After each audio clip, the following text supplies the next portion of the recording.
precious thou art.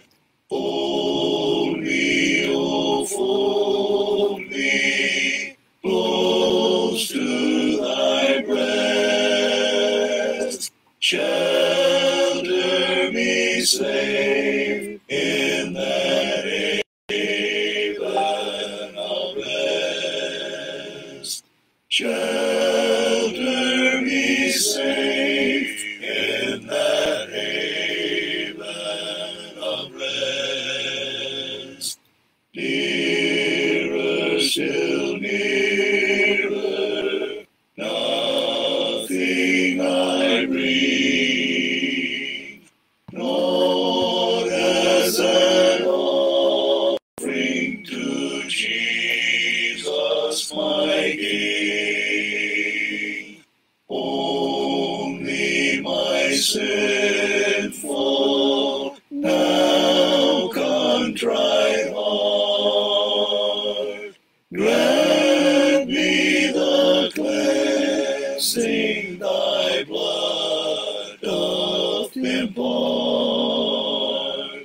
Grant me the cleansing thy blood doth impart. Nearer, still nearer, Lord, to be thine. Sin with its follies I gladly resign. All of its pleasures, pomp and its pride, give me but Jesus, my Lord, crucified. Give me but Jesus, my Lord, crucified.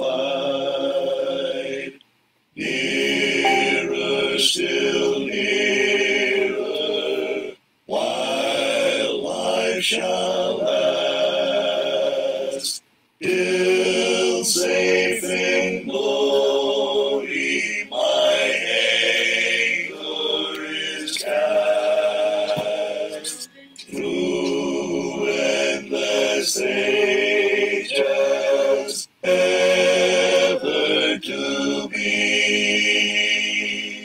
Nearer, my Savior, still nearer to thee. Nearer, my Savior, still nearer to thee.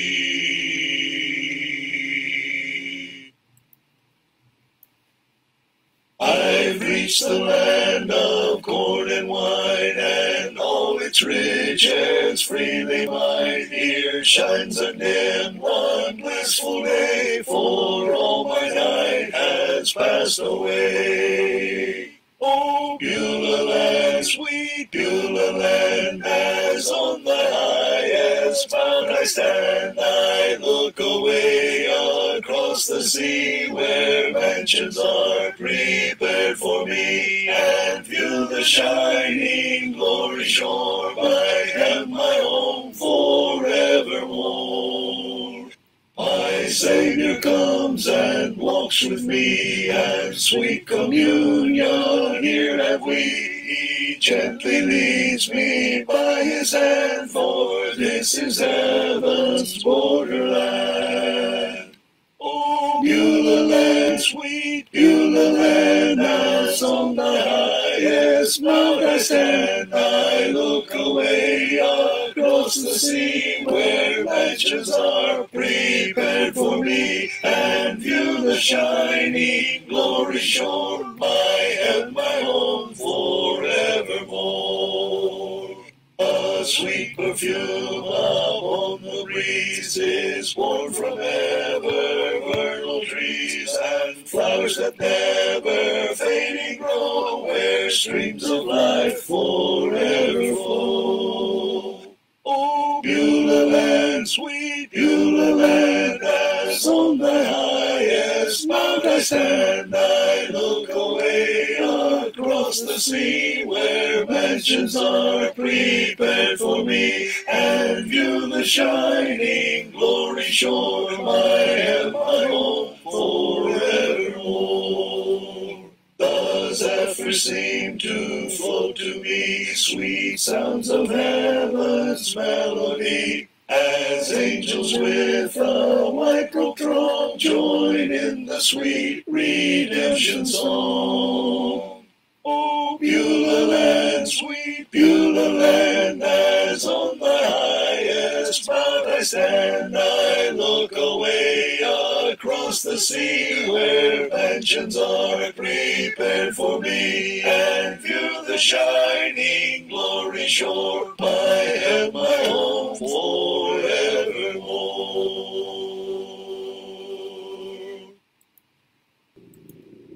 Magandang gabi mga kapatid. Tayo po ay papasalamat sa gabing ito na muli meron tayong pagkakataon na magkasama muli at mag-aral po sa salita ng Diyos. Dahil talagang kailangan, lalo na po sa mga dumaraang mga panahon ngayon na napakaraming kalamidad, na dumadaan sa atin. So, kailangan talaga tayo po ay maganda.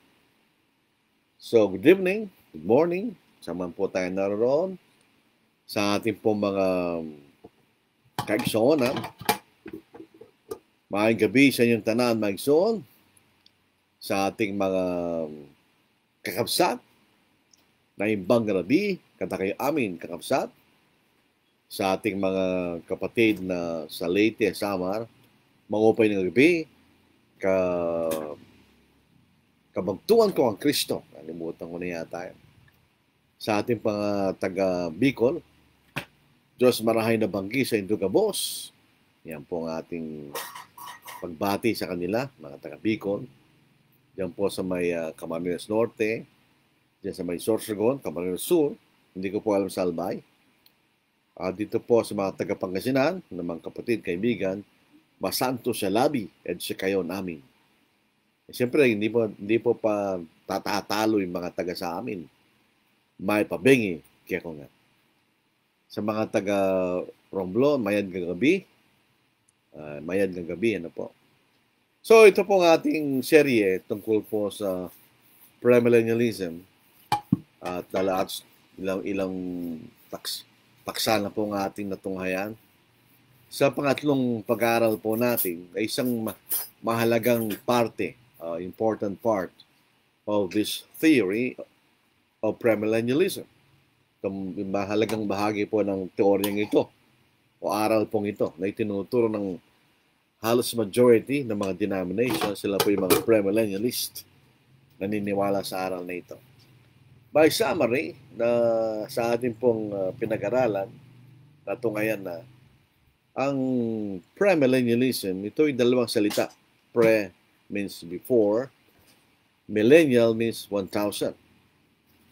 So ito po ay isang aral na sinasabi sa atin yung mga bagay na mangyayari bago ang Panginoon ay maghahari sa loob ng 1,000 taon sa lupa. Meron po akong chart dito. Ito po ay chart na ginawa ng isang premillennialist. Na ang pangalan po niya ay J. Denison. Designed by J. Denison Jr. Ito po yung premillennialism. Ang summary, at bagamat natunghayan na po natin, meron po tinatawag na church age na nangyari dahil hindi naisagawa ng Panginoon na may tatag niya ang kanyang kaharian. For some reason, Jesus failed to build his kingdom, so he built the church instead. So sabi nila, church age. Tapos ang isang mahalagang pangyayari ay magkakaroon ng rapture kanya. During the rapture, yung mga righteous dead will be raised. Yung mga matuwid na mga banal na namatay na will be raised. Tapos, those who are alive will be raptured. Yun nga makita natin. Kasama ng mga nabuhay na maguli.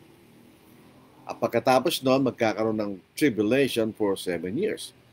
By the way, 3 uri ng tribulation o rapture. May naniniwala sa pre-tribulation, that means the rapture will begin before the tribulation of 7 years.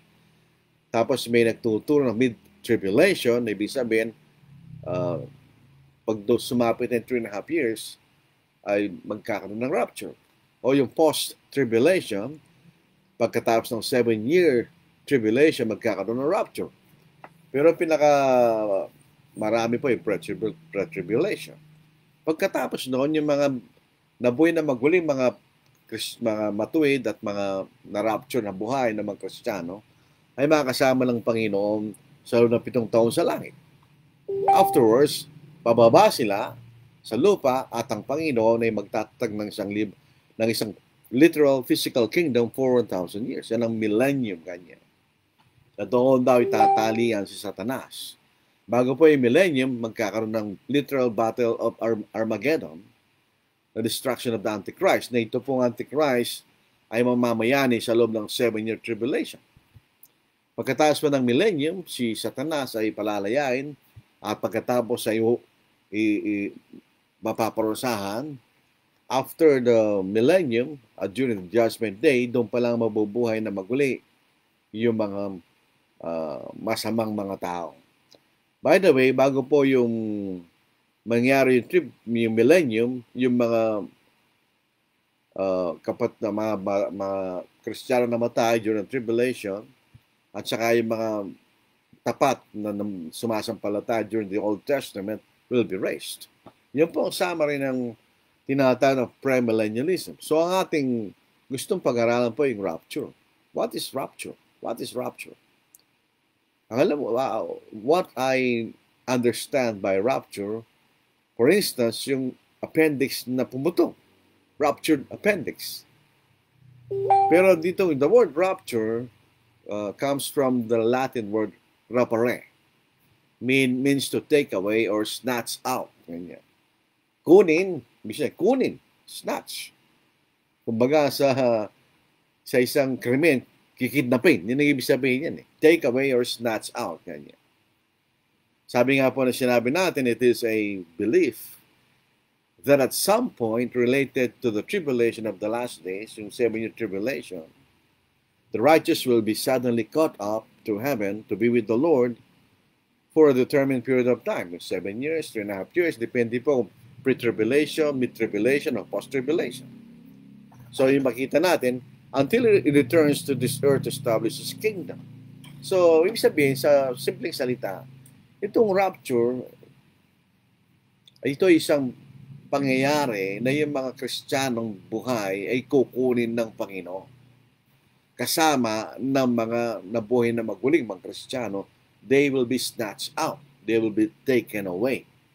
Yan po ang theory ng rapture. Ito isang katuruan, a recent teaching about the rapture, it will be a silent rapture. Ito po ay tahimik. Walang makakaalam.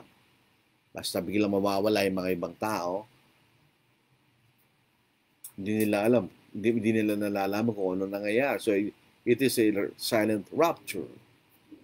John Darby in 1830 introduced this part of the theory of rapture. So ito nagsimula po noong 1830 sa pamamagitan na John Darby. So sabi nga natin kanina, during the rapture, there will be the resurrection of the righteous dead. Sabihin, kung ito po ay pre-tribulation rapture, bago pa magkaroon ng tribulation, mabubuhay na maguli ang mga banal na namatay. Kung ito ay mid-tribulation, after 3.5 years, yung mga matuwid na namatay ay mabubuhay na maguli. O ito ay post-tribulation rapture after 7 years. So, marami po kasi yung pong 3 uri ng rapture. na tinuturo ng mga premillennialists. So, there are certain differences among them. Meron pagkakaiba sa kanila. According to the theory, there will be 3 resurrections. Number 1, sabi natin, at the rapture, whether pre-tribulation or mid-tribulation or post-tribulation, there will be a resurrection of the righteous dead. Magkakaroon po ng pagkabuhay na maguli ng mga patay na matuwid. At the end of the tribulation, the resurrection of the Old Testament believers. So pag natapos po yung tribulation after 7 years, yung Old Testament believers ay mabubuhay na maguli. Kaya kung ito po ay post-tribulation, there will be 2 resurrections. Yung matuwid, tapos yung old believers, magkakasabay sila. Tapos yung resurrection ng mga masamang tao. At the end of the 1,000-year reign of Christ, the alleged 1,000-year reign of Christ on the earth will be the resurrection of the wicked. So, dalawa na resurrection. Kung ito po ay pre-tribulation or mid-tribulation, yung unang resurrection, the resurrection of the righteous dead. After that, the resurrection of the Old Testament believers, and at the end of the millennium, the resurrection of the wicked. So, 3 resurrection according to this theory. Now, syempre, when people will teach a doctrine, they usually use verses of the scripture to prove their doctrine, of course. Natural lang po yan. We cannot teach something that is not taught by the scriptures. So, just to prove their point, that the scripture teach this theory of rapture, they have verses that they use. Merong mga talatang ginagamit nila. But as Roy Cogdill said, the errorist, the one who is teaching false doctrine, has no verse. Ibig sabihin, wala talaga siyang talata na magpapatunay sa kanyang maling aral. Maling aral nga. Any false doctrine is not taught by the scriptures. Pero siyempre, they can misuse scriptures. They can misuse scriptures to prove their point. So number 1 na ginagamit nila, 1 Thessalonians chapter 4, 13 to verse 18. Ay dahil mamaya ay ipapaliwanag naman natin ito, hindi na natin muna babasahin. The main point ng mga naniniwala sa rapture, they emphasize verse 16. And we read, for the Lord himself will descend from heaven with a shout, with the voice of an archangel, and with the trumpet of God. And the dead in Christ will rise first. Then we who are alive and remain shall be caught up together with them in the clouds to meet the Lord in the air. And thus we shall always be with the Lord. The argument nila, they argue the words caught up. Sabi nga po then we who are alive and remain shall be caught up together with them. So the word caught up is translated from the Greek word harpazo. Harpazo. Yun ang Greek word and means to be snatched or seized. Kunin. Kidnapin. Parang gano'n. They say this is rapture. Dahil nga po doon sa salitang harpazo, na ibig sabihin to be snatched or seized. So yun ang kailang, that's their basis for using this verse to prove that there is rapture. Sa 1 Thessalonians 3:13, ito po nagsasabi of the coming of the Lord with His saints. So, darating ang panahon, sabi niya, darating ang Panginoon kasama ng kanyang mga banal. It is implied that for Him to come with the saints, they have to first be taken, hence the rapture. So, ibig sabihin, kung darating ang Panginoon kasama ng kanyang mga lagad, so kinakailangan mo niyang kunin niya ang kanyang mga lagad para makasama ng Panginoon. Kaya nga po, sabi nila, they argue, allegedly, this proves there is rapture. 1 Corinthians chapter 15, verse 51 to verse 55. Just to prove that it is a silent rapture, that no one will notice it. It will be a fast rapture. Ginagamit nila 1 Corinthians chapter 15, verse 51 to verse 55. Doon sa part and read, in a moment, in the twinkling of an eye, we will be changed. So sinasabi, so it is a silent rapture. It is fast. It is instant. Wala makakakita, wala makaka-observe. Therefore, it is a silent rapture. Yung sinasabi nila. And Revelation 3:10, I will keep you from the hour of trial. So sabi nila, there will be a tribulation, a 7-year tribulation.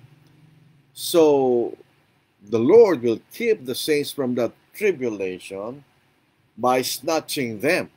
Kaya nga, rapture.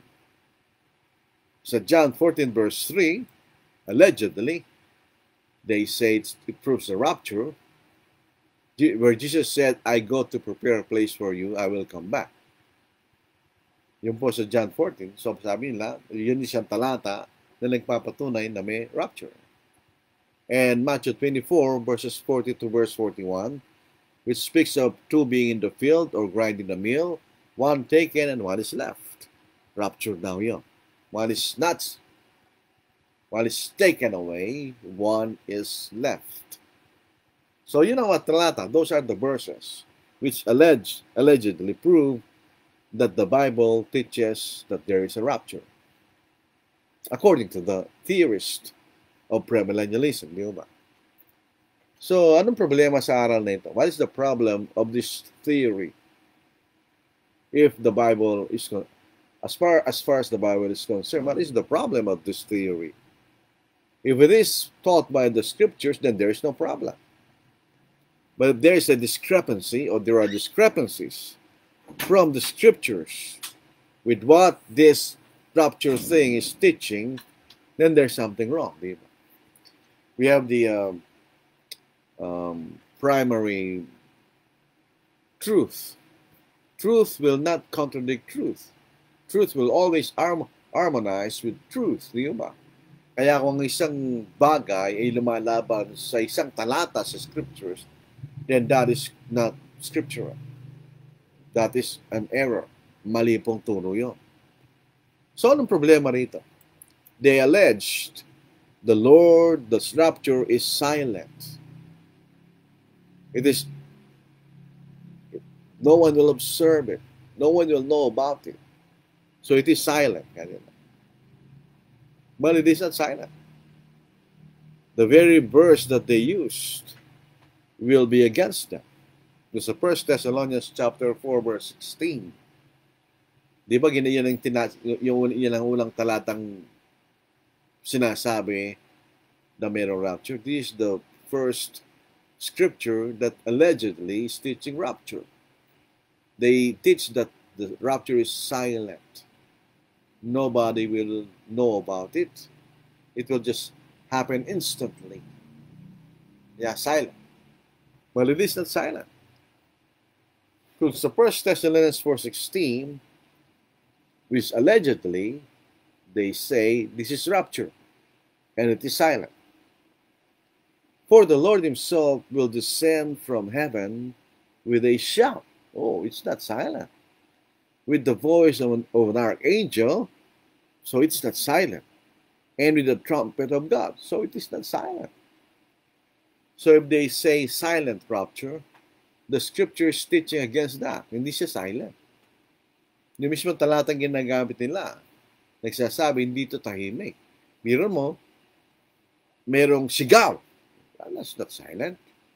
Merong tinig ng isang arkanghel. That's not silent. Hindi tahimik yun. Or with the trumpet of God. That is not silent.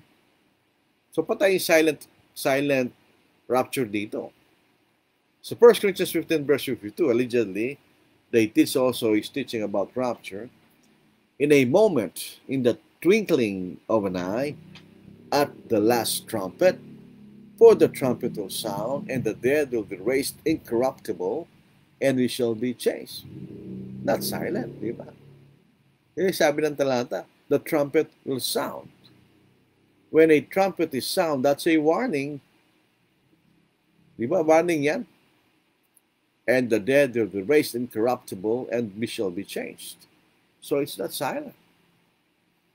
So if they teach that the rapture is silent, the Bible is teaching against that.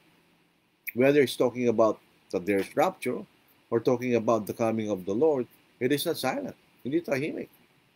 May nga trumpet eh. May boses ng isang arkanghel. At may sigaw. It will not be secret. Silent rapture. Nobody will observe it. Nobody will be able to know about it. It's secret. Well, it's not secret. Pag dumating ang Panginoon, makikita nila. When the Lord will come, as in allegedly rapture, it will not be secret. Every eye will see Him. Dito po sa Matthew 24, verse 23, verse 27, during the destruction of Jerusalem, there will be people, allegedly, that Christ has come. Dito sa Matthew 24, verse 23, and following, sa verse 27, then if anyone says to you, look, here is the Christ, or there, do not believe it. Sabi niya, kung may magsasabi sa inyo nandito si Kristo o nandun sa Kanya, huwag niyo paniwalaan Kanya. For false Christ and false prophets will rise and show great signs and wonders to deceive, if possible, even the elect, kahit dayahid, kahit yung mga pinili, mga banal. See, I have told you beforehand, therefore if they say to you, look, he is in the desert, do not go out. Or look, he is in the inner rooms, do not believe it. Whereas the lightning comes from the east and flashes to the west, so also will be the coming of the Son of Man be. Pag dumating ang Panginoon, parang yung kidlat, kahit napakalayo, makikita mo pa rin yan. Hindi mo mamimiss ang isang kidlat. Malapit siya, makikita, malayo, makikita mo. So parang kidlat na pagdating ng Panginoon. Paano magiging sekreto yun? Revelation 9:7, behold, he is coming with clouds, and every eye will see him. Bawat matay, makikita siya. Even they will pierce him. And all the tribes of the earth will mourn because of him. Even so, amen. Will mourn dahil judgment day yun. Siyempre, if they are not saved, they will mourn.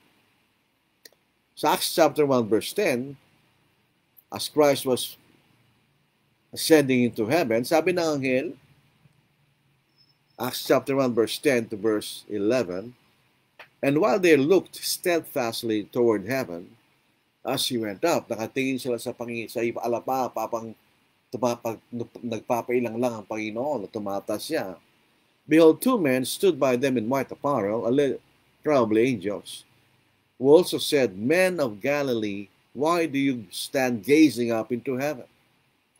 The same Jesus was taken up from you into heaven will so come in like manner as you saw him go into heaven. So you Acts chapter, the Revelation 9:7, it's talking about the second coming of the Lord. Every eye will see him. So it will not be secret. Paano nasasabi niya, silent and secret rapture? The saints will not be caught up together with the Lord just for 7 years. Kung ang ating Panginoon, allegedly during the rapture, kukunin niya ang kanyang mga saints, mga Kristiyano, at sila'y mapupunta sa langit, hindi lang sa 7 taon. Wala man tayong mababa sa 7 taon, lamang makakasama ng Panginoon ng kanyang mga banal sa langit. Hindi basahin natin. Sa 1 Thessalonians chapter 4, verse 17, then we who are alive and remain shall be caught up together with them in the clouds to meet the Lord in the air. And thus we shall always be with the Lord. Sabihin, hindi lang 7 taon yon. Pupunta sila sa langit eh. Alangan namang magpo-float sila sa alapa for 7 years. Pupunta sila sa langit. Anong sabi rito? And thus we shall always be with the Lord. Saan? Sa langit. Dahil hindi natutungtong sa lupa ang Panginoon sa kanyang pangalawang pagdating. Hindi na siya tutungtong sa lupa. Ando lang nga lang siya sa alapape, katulad ng kanyang pagpunta sa langit. Pag nakuha na niya ang kanyang mga laga, dadaling na sa langit yan. So, paano 7 years? Sa kanila, sa loob lamang ng 7 years. Kasi after the 7-year tribulation, Christ will descend from heaven with the saints, and Christ will reign for 1,000 years on the earth. Pero sabi ng talata, and thus we shall always be with the Lord. Fourth na problema. According to the rapture theory, there are 3 resurrections. First resurrection during the rapture, the resurrection of the righteous dead. After the tribulation, the resurrection of the Old Testament believers. And after the millennium, or the allegedly 1,000-year reign, the resurrection of the wicked. If they hold the post-tribulation rapture, then there are 2 resurrections. The first resurrection, the resurrection of the righteous, with the resurrection of the Old Testament believers. And the second resurrection, after the millennium, pagkatapos ng 1,000-year reign, allegedly, yung resurrection o pagkabuhay na maguli ng mga masama o pagkamanhaw ng mga masama. Magkikita natin.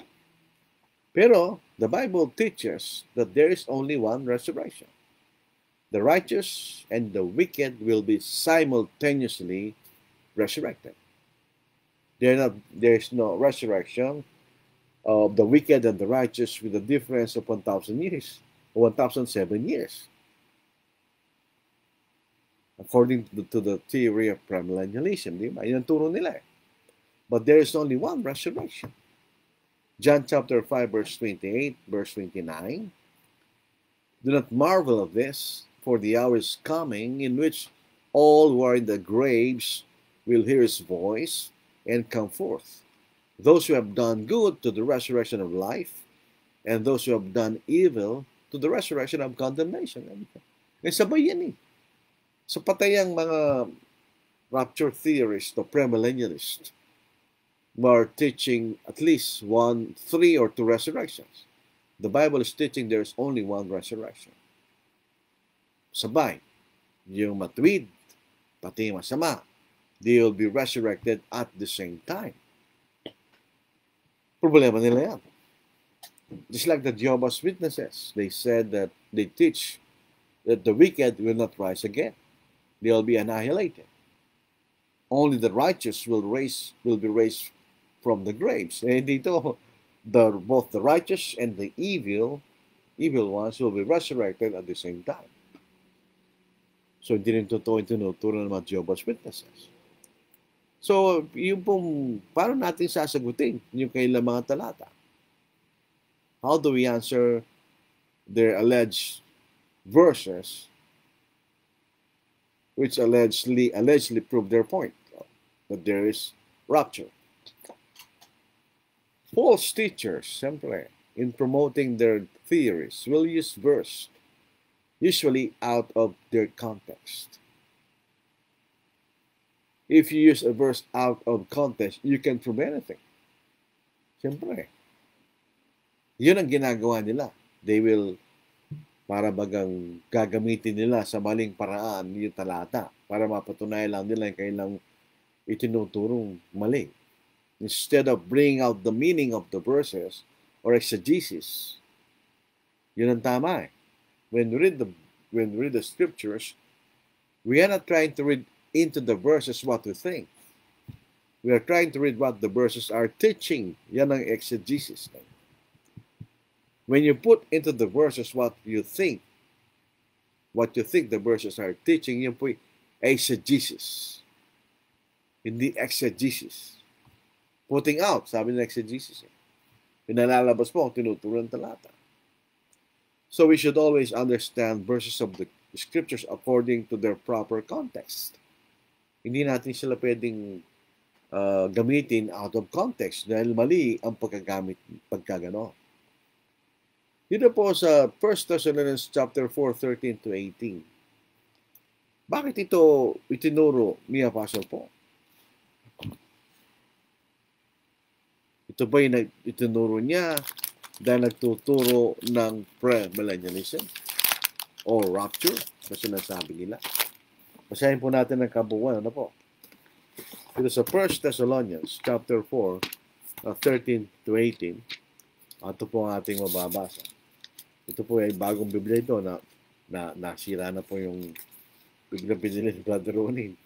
Ito sa 1 Thessalonians chapter 4, 13 to verse 18, and we read, "But I do not want you to be ignorant, brethren, concerning those who have fallen asleep, lest you sorrow as others who have no hope. For if we believe that Jesus died and rose again, even God will bring with him those who sleep in Jesus. For this we say to you by the word of the Lord, that we who are alive and remain until the coming of the Lord will by no means precede those who are asleep." Ibig sabihin, hindi mauna yung mga buhay kaysa doon sa mapatay nga niya. "For the Lord himself will descend from heaven with a shout, with the voice of an archangel, and with the trumpet of God, and the dead in Christ will rise first. Then we who are alive and remain shall be caught up together with them in the clouds to meet the Lord in the air. And thus we shall always be with the Lord. Therefore comfort one another with these words." Ang problema, ang context ng mga talata ay sa verse 13. The Thessalonian brethren are concerned about the fate of those who have died before the Lord comes. Kasi nag-aalala sila kung ano mangyayari sa mga kapatid na patay na pag dumating na yung Panginoon. They have sorrow and concern. Nalulungkot sila, they are concerned. So, tinuro ito ni Apostle Paul to remove their improper concern and sorrow para mawala yung di nararapat na pagkalungkot sa kanilang kaisipan. Sa verse 13 kanya, "But I do not want you to be ignorant, brethren, concerning those who have fallen asleep, lest you sorrow as others who have no hope." That's the context. Sabi nga natin, nagugulamihanan ang mga buhay na kapatid sa Thessalonica tungkol sa mga kapatid na patay na pagdating ng ating Panginoon. So the brethren of Thessalonica are worried with those saints who are already dead at the coming of the Lord. So Paul answered their concern to give them comfort. So sinabi ni Apostle Paul kung ano yung katotohanan sa kailang kagulumihanan. Dapat ba sila magkaroon ng kagulumihanan or sorrow or concern regarding those brethren who have died before the Lord comes? So Paul is driving the point that the dead still exist and will be resurrected at the time of the Lord's coming. Unlike the Jehovah's Witnesses who teach that the wicked dead will be annihilated. So makikita natin, there's nothing in the verse tungkol sa 1 Thessalonians about rapture. Sinasabi lang ni Apostle Paul, ano ba mangyayari sa mga kapatid na patay pag dumating na yung Panginoon? What will happen to those saints who have died when the Lord comes? Tingnan nyo, ulitin natin. Kaya sabi niya, yung mga namatay, yung mga buhay, pagdating ng Panginoon, hindi sila mauna kanya kaysa sa mga patay. Mauna yung mga patay na mabuhay na maguli. Pagkatapos yung mga buhay. Yun ang kayusan. The righteous dead will rise or be resurrected first, and those who are alive will be caught up together with them. So munang kukunin ng Panginoon yung mga namatay na matuwid pagkatapos yung mga buhay pagdating ng ating Panginoon. So, yung ibig sabihin, huwag kayong malungkot, huwag kayong magalumihanan sa mga patay na. Dahil mabubuhay sila maguli. They'll be resurrected from the dead. Basahin natin na rin. Ano po? "For this we say to you by the word of the Lord, not from Paul's mind, not from Paul's, but from the Lord, that we who are alive and remain until the coming of the Lord will by no means precede those who are asleep." Hindi yung mga buhay, hindi mauna sa mga namatay kanya. For the Lord himself will descend from heaven with a shout, with the voice of an archangel, and with the trumpet of God.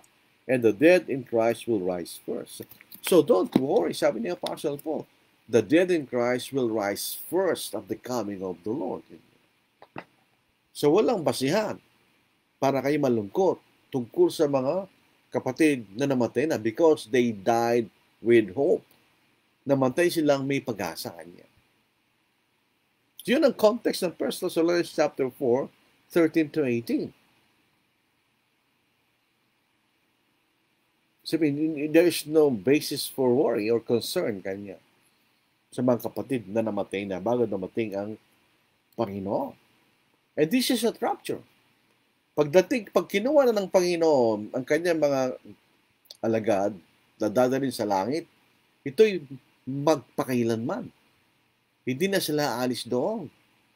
Ipinaghanda na sila ng Diyos, ng Panginoon, ng tirahan nila. The Lord has prepared for a place for them to live eternally in heaven. Tingnan niyo sa John chapter 14 verse 1 to verse 4.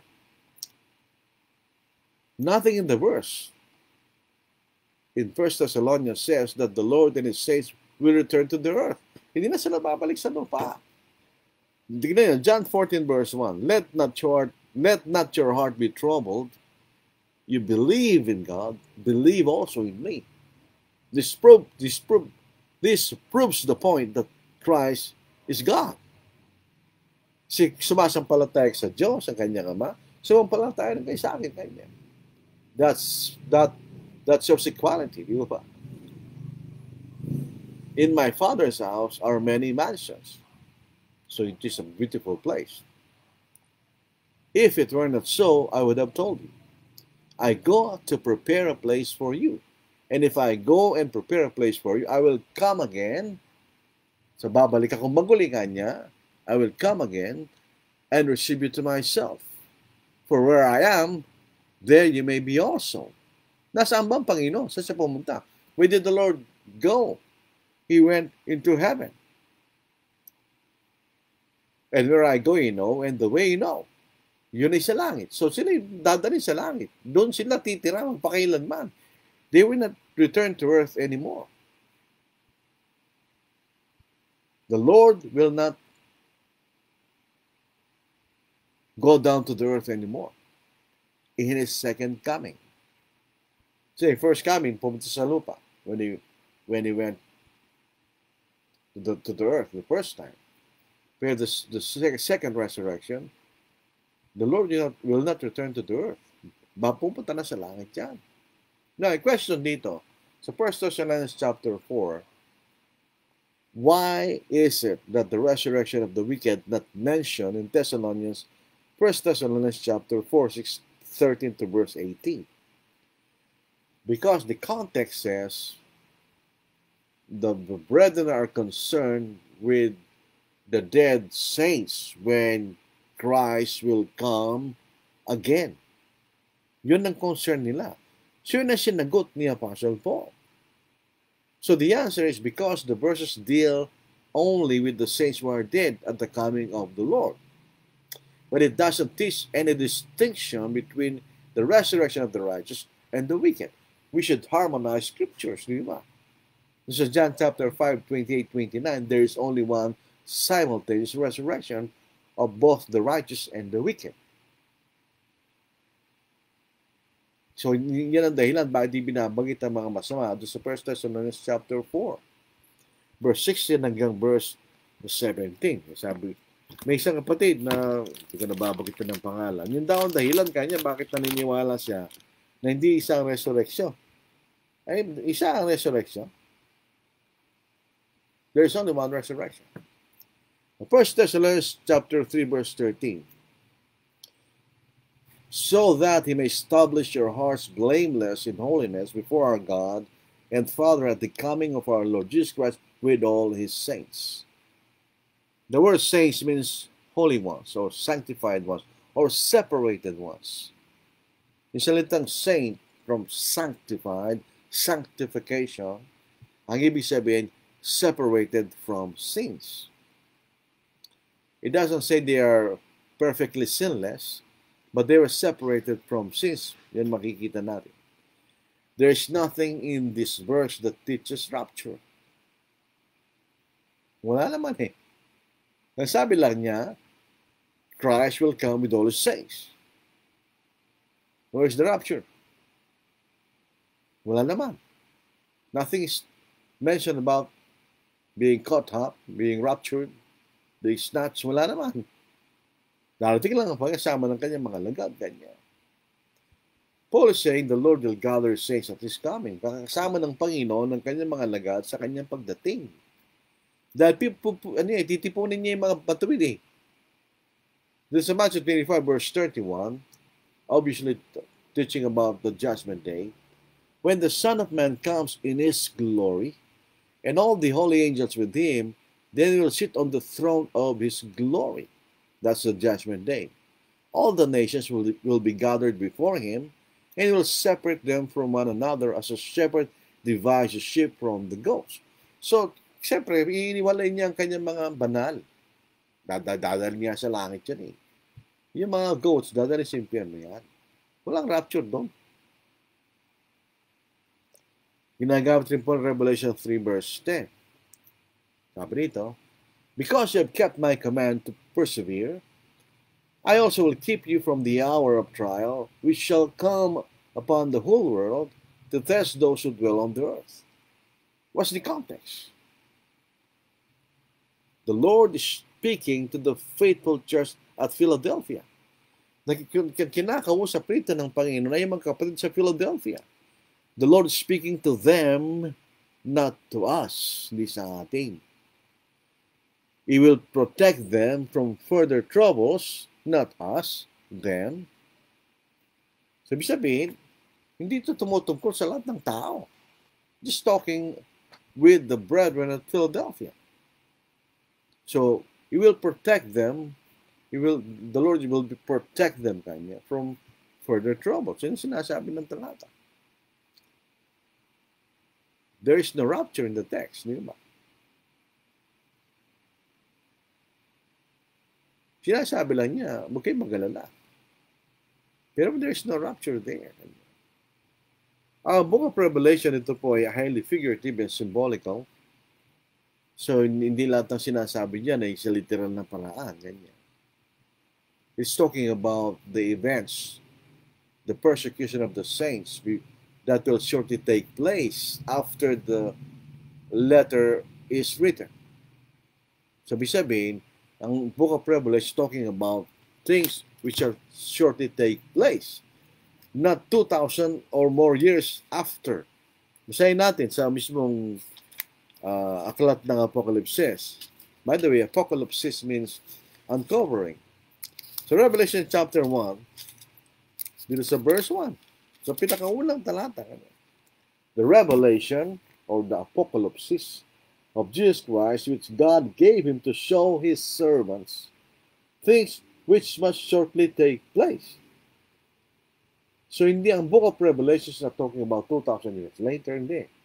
Ito yung tumutukoy sa mga bagay na malapit na mangyari pagkatapos na isulat yung aklat ng Apocalypse. So hindi tumutukoy yan sa rapture na sinasabi nila. So ganun din po. So John 14 verse 3, and if I go prepare a place for you, I'll come again and receive to myself. Where I am, there you may be also. And where I go, you know, and the way you know. Yun ang talata. Jesus simply speaking to his apostles, and is making a promise that he will come again. And he will receive them into their eternal reward. So the text is clearly about our heavenly home. Not rapture. Anong kaugnayan nito sa premillennialism o rapture? Wala naman. Hindi naman tinuturo na ako'y mag-ahal sa 1,000 taon sa talatang yan. Sinasabi lang ng Panginoon, pagbalik ko kanya, dadaling ko na kayo sa inyong tahanan na inihanda ko para sa inyo sa langit. Hindi sa lupa, sa langit. So patay yung mga tao na niniwala. Diba, mga Jehovah's Witnesses, that they will live eternally on the earth. Mali yun. ang lugar na inihanda ng Diyos sa atin is heaven, not the earth. Makita natin. Sa Matthew 24, verse 40, ito po mahalaga. Tingnan natin yung context. What is the context? Ano ba itong pinag-uusapan dito? Is it talking about rapture? Or is it talking about the judgment day? Marami pong point of view. Merong maling point of view on Matthew 24. Sabi nga natin, sa pag-aaral natin, there's the futuristic view, which the premillennialist hold. Merong preterist view. Yung pong preterist means past. Nangyari na lahat ang Matthew 24. It is dealing with the destruction of Jerusalem in AD 70. Yung pong preterist, sa Kastila, preterito indefinido, o preterito imperfecto, kanya, yun yung past tense. Yung preterito indefinido, yun ang simple past tense. Yung preterito imperfecto, kanya, yun ang perfect past tense. So, yun ang preterist means past. Tapos na yan, kanya. Pero yung tama, may bahagi ang Matthew 24 na tapos na, may bahagi naman na hindi. Yung patungkol sa pagdating ng ating Panginoon. Pero sa Matthew 24 verse 36, tandaan natin in context, tatlo yung tanong. Ulitin lang po natin for the sake of clarity. 24 verse 1 hanggang verse 3. Then Jesus went out and departed from the temple, and his disciples came up to show him the buildings of the temple. Pinakita sa Panginoon ang gusahan ng temple. And Jesus said to them, do you not see all these things? Assuredly I said to you, not one stone shall be left here upon another that shall not be thrown down. Walang bato sa ibaba ng bato, hindi magigiba. Sa verse 3, lumipas sila ng lugar, now as he sat on the Mount of Olives. If you are on Mount of Olives, you will see the temple very clearly. The disciples came to him privately, saying, tell us, when will these things be? Ano yun? Anong kahulugan ng tanong na kung wala yung unang talata? Anong uling sinabi ng Panginoon? Assuredly, I say to you, that one stone shall be left here upon another, that shall not be thrown down. Yun pinakuling sinabi. Yun ang tinatanong. Kailan mangyayari sinasabi mo na yan? Ganyan. Pangalawa, what will the sign of your coming and the end of the age? Tatlong tanong yan. So, tatlong sagot. Yung pinakahuling sagot, yung verse 36, pagdating ng Panginoon. But what of the day and hour no one knows, not even the angels of heaven, but my Father only. But as the days of Noah were, so also will be the coming of the Son of Man be. For as in the days before the flood, they were eating and drinking, marrying and giving in marriage, until the day that Noah entered the ark, and did not know until the flood came and took them all away. So also will be the coming of the Son of Man be. Then two men, so ito mangyayari pagdating ng Panginoon. The end of the age, the judgment day. Then two men will be in the field, one will be taken and the other left. Two women will be grinding at the mill, one will be taken and the other left. But dalawa, why two? Two men, why two women? They are talking about one who is Christian and one who is not. Yung Kristiyano, dadali ng Panginoon sa langit. Yung paano yung di Kristiyano, maiiwan, dadali sa impyerno yun. Yun ang tinuturo, no? According to the proper context. Di ba? That's not talking about rapture. So yun po ang makikita nating pag-aaral natin about rapture. The rapture theory is false. There is no such things as rapture.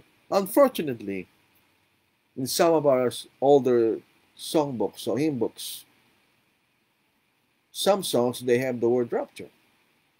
Doon po sa isang hymn books natin, yung pula, nakalimutan ko yung pangalan. Once upon a time, that was controlled by the premillennialist brethren. Tapos bumalik sa mga kapatid na matuwid.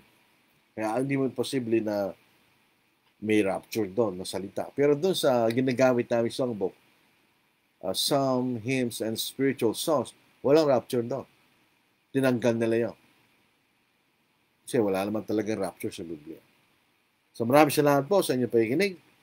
Dagang salamat sa inyong pagpaminaw sa mga Bisaya. Dakalang salamat kayong pamakaramdam. Thank you very much for your listening. So, kung meron po tayong tanong o anything, pagbati muna po mga kapatid. Dito po sa Oljan Ocampo, good evening po. Oljan is listening from Dubai. Leonito Torreliza from Ilocos Sur, ano po? Tandon, Ilocos Sur. Naibag Arabi, kada kayo amin kakapsat. Translated, magandang gabi sa inyong lahat, mga kapatid. Shane, ito po yung nakikinig sa ating online study. Good evening po, good evening din. Jimmy Bartolome Domingo, taga Cagayan. Naibag Arabi, tayo amin kakapsat. Iba naman to. Magandang gabi sa ating lahat, mga kapatid. Kada tayo, inano niya eh. Senyor, tayo na lang, tayo. Kada tayo, hindi siya, kada kayo. Ibig siya, bawat isa eh. Literally, ibig siya, bawat isa. Brian Porgade, greetings from San Carlos City, Negros Occidental. Mayang gabi, Igso Lordi. Mayang gabi po. Ito po, kaibigan po natin to, si Brother Brian. Tagal na namin din nakita. Last time, kaming dalawa ni John Bautista and me, saw him in Brother June Patton's place years ago. Matagal na. John Bautista, good evening. Ito po ang ating kaibigan at kamagagawa sa Cabanatuan City. Jeremy B. Georgie. Maayong gabi sa tanan. Tanang igsoon sa Ginoo. Magandang gabi sa lahat ng mga kapatid sa Panginoon.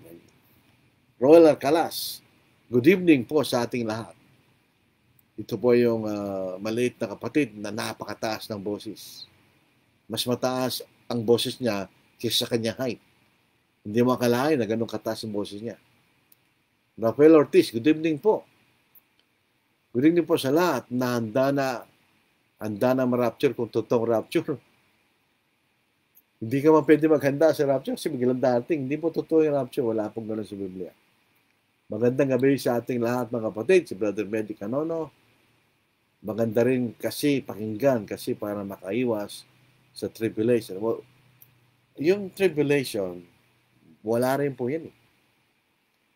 Yung tribulation sa Biblia, dalawang klase yan. Yung tribulation before the destruction of Jerusalem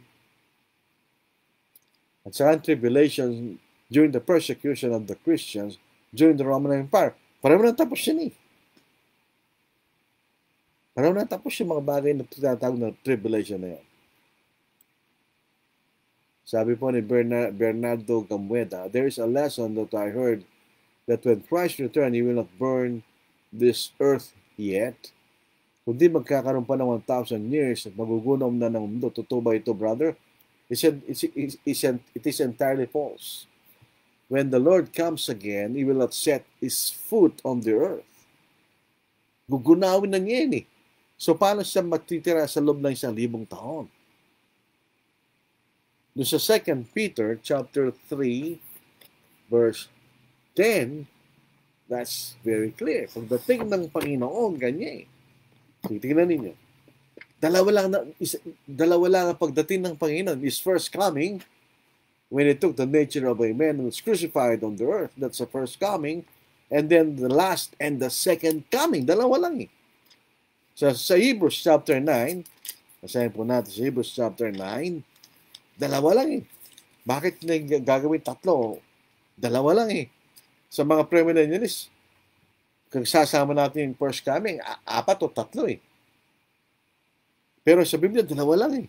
Basahin natin sa Hebrews chapter 9 para maging maliwanag po. Ano po? There are only 2 comings of the Lord. The first is the first coming, and the second, the last coming. There are only 2. Sa Hebrews chapter 9, verse 28. Sabi dito, so Christ was offered once to bear the sins of many. That's the first coming. Nung siya namatay sa krus para sa ikapagpapatawad ng mga kasalanan. To those who eagerly wait for Him, He will appear a second time. Dalawa lang eh.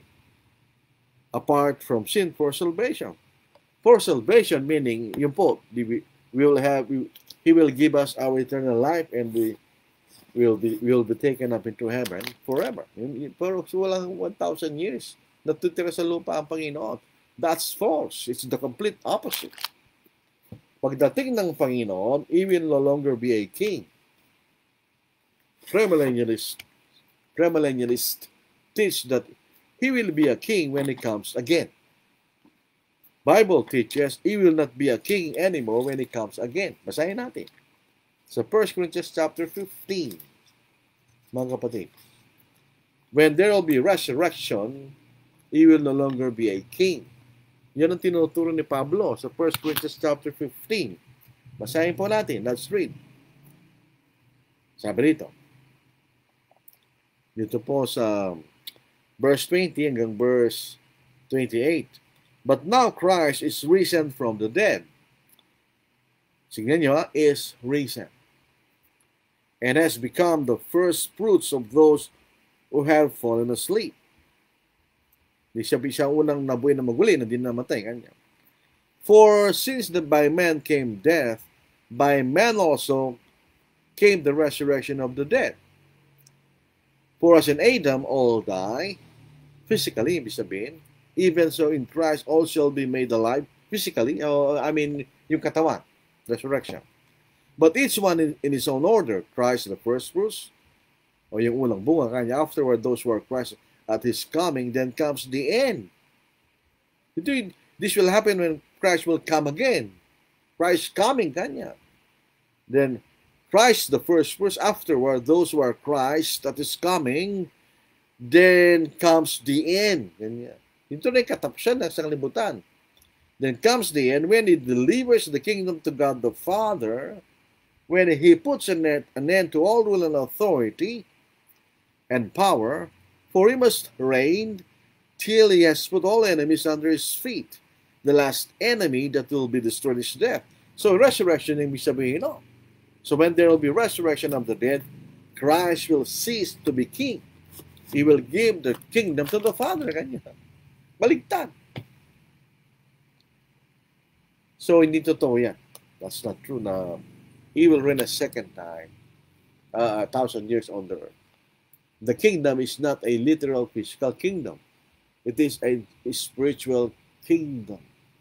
And right now, Christ is already a king. And He has a spiritual kingdom. Not a literal physical kingdom. Kung natungkayan po ninyo yung ating pinag-aral ng karang linggo, you will understand that the kingdom is not a physical one. It is a spiritual kingdom. Ito po isang spiritual na kaharian. Remy Ordinary Matias, good evening po. Good evening din po. John Darasing, magandang gabi po sa lahat. Magandang gabi rin, Sister Chona. John Bautista, the idea that Christ will reign 1,000 years on the earth before the world ends is not biblical. Amen. The 1,000 years in Revelation is symbolic, referring to the victory and reign of Christ with His saints spiritually during this present age, gospel age. When Jesus returns, there will be the resurrection of the dead, the final judgment, and the destruction of this earth, followed by the new heavens and new earth. 2 Peter 3 verse 30. The new heavens and new earth is heaven itself. Bagong tira ang ibig sabihin. Thank you, Brother June. Exactly. Tama po yan. Bilbar J. Mart, magandang gabi po. Si Agosto 12. Every eye shall see. May kinalaman kaya ang technologies, television, network? No. That's not talking about technology. No, it is not when this was written, those technologies do not exist. Walang pakialam ang Diyos sa technology. It doesn't need technology. Tandaan natin. He is the omnipotent God. Hindi niya kailangan ang tulong ng tao. So, hindi po. There is no technology. Wala yan, hindi kasama yan. Joseph Sonorio, good evening po. Iriga City, Church of Christ. Magandang salamat. Maraming salamat po. Diaka College, ito po si kapatid na Calvin, Sister Dalia. Blessed evening mga kapatid. May glass bless us all. Blessed evening din. God bless din. Roberto Marasigan, good evening po, Brother Lodi, at sa tagapakinig, good evening din. Ibanya Senior Sunny, magandang gabi sa lahat, magandang gabi rin. Marisa Rieta Manzanilla, magandang gabi mga kapatid, magandang gabi rin sister. Ito na po si Brother June. Hindi ito na ang broadcasted o live stream, hindi talaga. Ang salitang Embryo SLC may hindi na ang makikita siya sa tulong ng teknolohiya, kundi sa pamagitan direktang pagpapakita ng kapangyarihan. Hindi kailangan ng Diyos ang internet o camera, tulad na sinabi natin kanina, para makita ng mga taong Panginoon. God doesn't need human technology. Agosto 12, ang biyasyan po ni John Nelson Darby, kanyang theory, rapture, yung prophetic words daw na 15-year-old girl na si Margaret MacDonald noong 1830s. If that is so, Margaret MacDonald was a false prophet. Nung may lahad na, when the will of the Lord was fully revealed, wala na pong propeta nun eh. Wala na sasabihin ng Panginoon, sinabi niya na lahat. Nakasulat na sa Biblia. So ano pang propeta ang kailangan ng Diyos?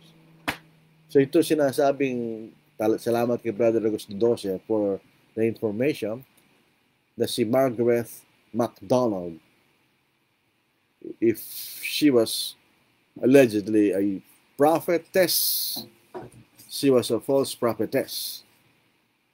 Wala na pang propeta noon. Tapos na. Salamat po sa inyong mga comment, mga tanong. Magandang pag-aralan po ang talaga sa salita ng Diyos. Someday you'll stand at the bar on high. Someday your record you'll see. Someday you'll answer the question of life. What will your answer be? What will it be? What will it be? Where will you spend your eternity? What will it be? Oh, what will it be? What will your answer be? What will it be? Sadly, you'll stand if you're unprepared. Trembling, you'll fall on your knee. Facing the sentence of life or of death. What will the sentence be? What will it be? What will it be? Where will you spend your eternity? What will it be? Oh, what will it be? What will your answer be? What will it be? Now is the time to prepare, my friend. Make your soul spotless and free. Washed in the blood of the crucified one, He will your answer be. What will it be? What will it be? Where will you spend your eternity? What will it be? Oh, what will it be? What will your answer be? What will it be? When the trumpet of the Lord shall sound, and time shall be no more, and the morning breaks eternal, bright and fair. When the saved of earth shall gather over on the other shore, and the roll is called up yonder, I'll be there. When the roll is called up yonder, when the roll is called up yonder, when the roll is called up yonder, when the roll is called up yonder, I'll be there. On that bright and cloudless morning, when the dead in Christ shall rise, and the glory of His resurrection share. When His chosen ones shall gather to their home beyond the skies, and the roll is called up yonder, I'll be there. When the roll is called up yonder, when the roll is called up yonder, when the roll is called up yonder, when the roll is called up yonder, I'll be there. Let us labor for the Master from the dawn till setting sun. Let us talk of all His wondrous love and care. Then when all of life is over and our work on earth is done, and the roll is called up yonder, I'll be there. When the roll is called up yonder, when the roll is called up yonder, when the roll is called up yonder, when the roll is called up yonder, I'll be there.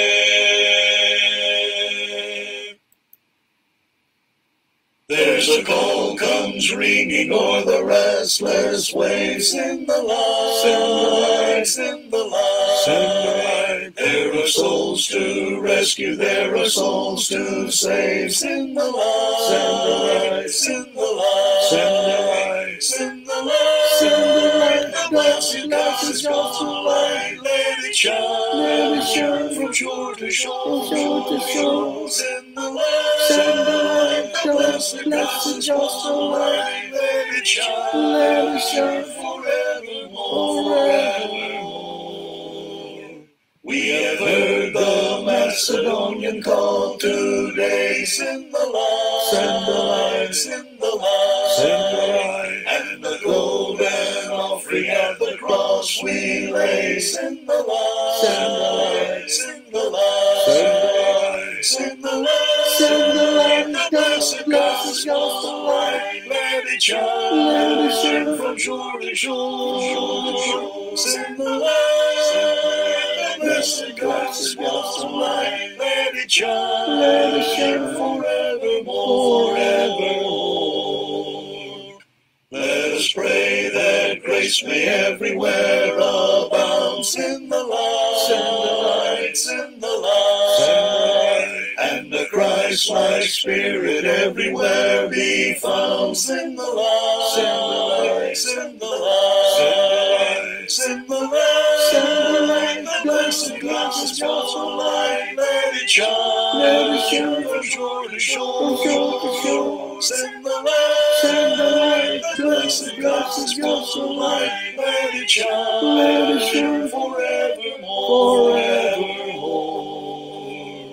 Let us not grow weary in the work of love. Send the light, send the light, send the light, send the light. Let us gather jewels for a crown above. Send the light, send the light, send the light, send the light, send the light. The blessed gospel light, let it shine from shore to shore, shore to shore. Send the light, send the light. The blessed gospel light, let it shine forevermore, forevermore.